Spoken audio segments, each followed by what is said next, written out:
today's video, tuturuan ko kayo guys kung paano ba kayo mag-translate ng Tagalog into English sa messenger ninyo. So halimbawa guys, perfect to sa mga halimbawa meron kayong mga ka-chat. Tapos guys, mahina ka sa English. Ayan. So perfect to sa'yo guys para syempre nakaka-reply din tayo ng English sa kanila. So first guys, syempre pupunta tayo sa ating messenger.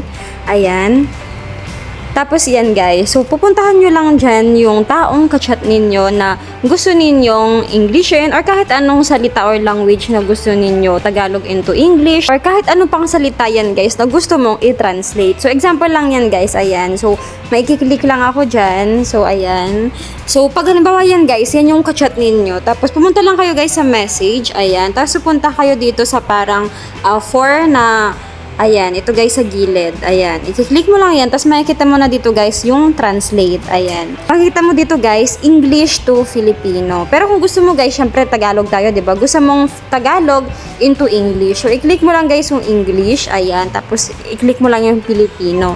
Tapos, ayan, okay na yan guys. Into English na siya. So, Filipino into English na. Ito guys, sa type here to translate, ilalagay mo lang yan dyan guys, yung Tagalog na gusto mong sabihin. So, example na lang guys, papasok ka ba bukas? Ayan. So, ito guys, papasok ka ba bukas sa trabaho?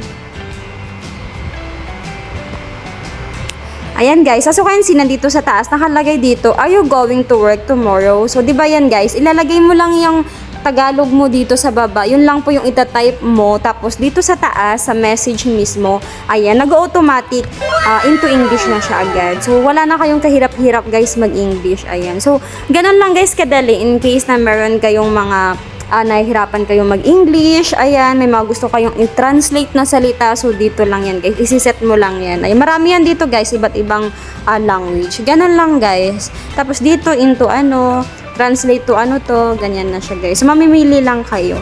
So, ganun lang guys kadali. Tapos, pwede mo na siyang isend dyan sa kachat mo. So, ayan lang guys, try mo na rin.